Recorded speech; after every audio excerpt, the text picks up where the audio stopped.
আজকে নিয়ে এসেছি দুটো ব্রেকফাস্ট রেসিপি। এই দুটো ব্রেকফাস্ট রেসিপি হচ্ছে একদম শীতকালীন সবজি দিয়ে করা। আজকের এই রেসিপিগুলো কিন্তু দেখতে মনে হবে যেন একদম কাঁচা কাঁচা, দেখতে যেমন সুন্দর আর এটা দেখতে যেমন কাঁচা কাঁচা লাগবে, খেতে কিন্তু অসাধারণ টেস্টি। কিছু টিপস অ্যান্ড টিপস সহকারে আজকে এই রেসিপিগুলো ট্রাই করব। আশা করছি এই রেসিপিগুলো আপনাদের কাছে একটু হলেও ভালো লাগবে। তো এই শীতের সিজন থাকতে থাকতে অবশ্যই এই রেসিপিগুলো একবার হলেও ট্রাই করে দেখবেন, আশা করছি একটু হলেও ভালো লাগবে। তো আজকে আমি যেহেতু দুটো রেসিপি নিয়ে এসেছি, একদম ফার্স্টে যে রেসিপিটা সেটার জন্য আমি নিয়েছি মিষ্টি আলু কুচি করে নিয়েছি, এখানে সিম কুচি করে নিয়েছি, কিছু গাজর কুচি করে নিয়েছি, আর হচ্ছে পেঁয়াজ কলি, আর হচ্ছে আলু। আপনারা চাইলে আরও অনেক রকমের শীতের সবজি অ্যাড করতে পারেন, ফুলকপি বা আরও অনেক রকমের সবজি অ্যাড করতে পারেন। তো এগুলোকে আমি কেটে ভালো করে ধুয়ে নিয়েছি। তারপর এখানে আমি একটা প্যান বসিয়ে দিলাম, দিয়ে দিয়েছি পরিমাণ মতো তেল, তারপর দিয়ে দিয়েছি পেঁয়াজ কুচি আর হচ্ছে কাঁচামরিচ মাঝখান থেকে কেটে দিয়েছি।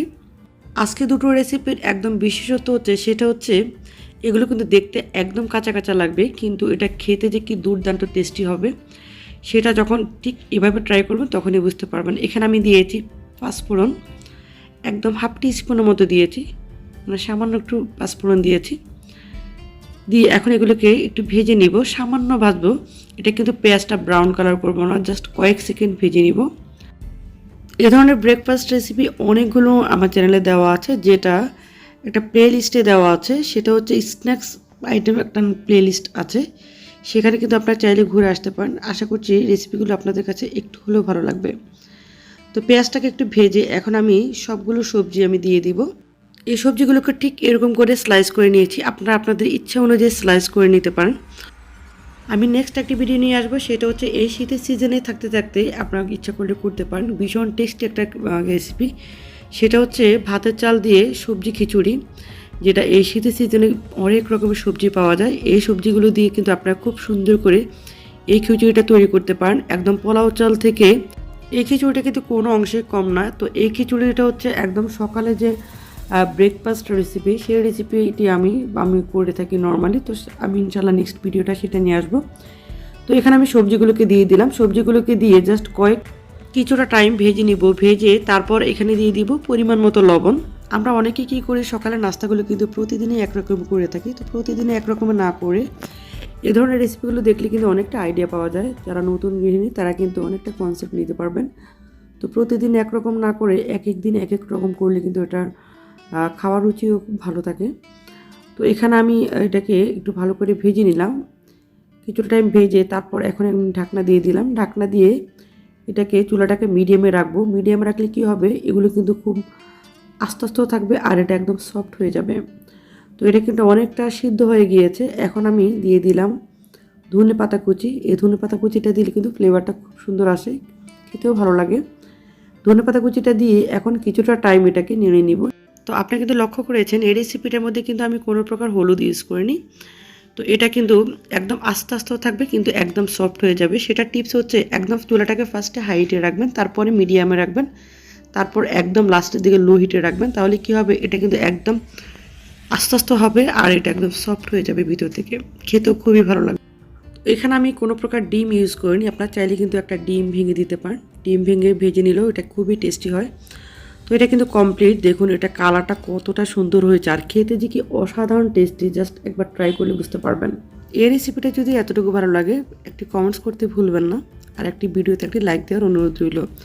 চলে যাচ্ছি পরবর্তী রেসিপিতে, সেটা হচ্ছে আরেকটা ব্রেকফাস্ট রেসিপি, যেটা দেখতে যেমন লোভনীয়, খেতে যে কি দুর্দান্ত টেস্টি একটা রেসিপি, সেটা জাস্ট একবার বাসায় ট্রাই করলে বুঝতে পারবেন।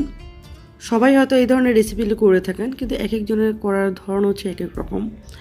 তো এখানে আমি রেসিপিটি করার জন্য একটা প্যান নিলাম, তারপর দিয়ে দিয়েছি তেল, তারপর এখানে তেলের মধ্যে দিয়ে দিলাম পেঁয়াজ কুচি আর মাঝখান থেকে কেটে কাঁচামরিচ।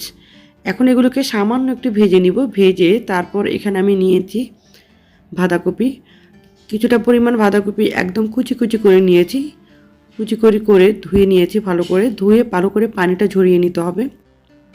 এখন এখানে আমি পরিমাণ মতো দিয়ে দিয়েছি লবণ। লবণটা দিয়ে একদম ভালো করে উল্টিয়ে পাল্টিয়ে এটাকে নেড়ে দিব। এটার মধ্যে আমি কোনো প্রকার এক্সট্রা কোনো পানি ইউজ করব না। বাঁধাকপি থেকে যে পানিটা বের হয়েছে এটা দিয়ে আমি সম্পূর্ণটা ভালো করে কুক করে নিব। তো এটাকে একদম ফার্স্টে হাইটে রাখতে হবে, হাইটে রেখে তারপরে মিডিয়ামে রাখতে হবে, মিডিয়ামে রেখে এটাকে কুক করতে হবে। এটা কিন্তু কিছু টাইম আমি ভেজে নিয়েছি, ভেজে তারপর আমি দিয়ে দিয়েছি পেঁয়াজ কলি, কুচি কুচি করে দিয়েছি।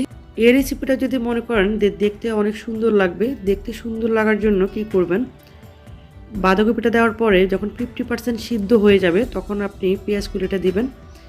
তো এখানে আমি 50% সিদ্ধ হওয়ার পরে পেঁয়াজ কুলিটা দিয়েছি। এতে করে কি হবে, এই পেঁয়াজ কুলিটা কালারটা কিন্তু নষ্ট হবে না, আবার সিদ্ধ হয়ে যাবে, কালারটাও নষ্ট হবে না। এতে করে রেসিপিটা কিন্তু দেখতে অনেক সুন্দর দেখা যায়। আর যে জিনিসটা দেখতে সুন্দর দেখা যায় সেটা কিন্তু খেতেও খুবই ভালো লাগে। এটা দেওয়ার পরে আমি এখন চুলাটাকে একদম লো হিটে করে দিয়েছি, করে তারপর এখন একদম লাস্টের দিকে কি করছি, কিছুটা দিয়ে দিয়েছি ধনেপাতা কুচি। এটা দিলে ফ্লেভারটা খুবই সুন্দর আসে আর খেতেও খুবই ভালো লাগে। অনেক আপুরা আমাকে কিন্তু একটা কোশ্চেন করেন, সেটা হচ্ছে মানে যারা আমাকে পার্সোনালি চেনেন তারা কিন্তু আমাকে অনেকে কোশ্চেন করেন যে আমি যে চ্যানেলের নামটা দিয়েছি এই নামটা তো আমার না, মানে এই নামটা কেন দেওয়া হয়েছে, বা অনেক ধরনের কোশ্চেন করে থাকেন। তো আমি ইনশাল্লাহ কোনো একদিন শেয়ার করব, এই নামটা দেওয়ার পিছনে কিন্তু একটা কারণ আছে, সেটা আমি কোনো একদিন ইনশাল্লাহ শেয়ার করব। এই ভাজিটা কিন্তু অনেকটা হয়ে গিয়েছে। এখন এখানে আমি দিয়ে নিলাম একটা হাঁসের ডিম, হাঁসের ডিমটা দিয়ে দিলাম। এখন চুলাটাকে কি করব, একদম হাইটে রাখবো, হাইটে রেখে এটাকে ভালো করে নেড়ে নিব। এখানে আমি হাঁসের ডিম ইউজ করেছি, আপনারা চাইলে দেশি মুরগির ডিম দিতে পারেন অথবা ফার্মের ডিম দিতে পারেন। তো আমার কাছে মনে হয় যে হাঁসের ডিমটা দিলে এটা কিন্তু খুবই টেস্টি হয়। তো হাঁসের ডিমটা দেওয়ার পরে এত সুন্দর একটা ফ্লেভার আসে, খুব সুন্দর একটা ফ্লেভার আসে।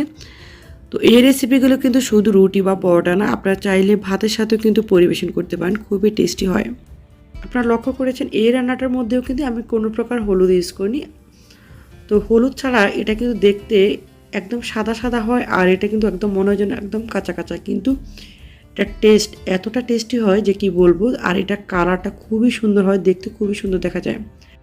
এতটুকু ভালো লাগলে চ্যানেলটি সাবস্ক্রাইব করে পাশে থাকবেন। আর ছোট্ট একটি অনুরোধ রইল, ভিডিও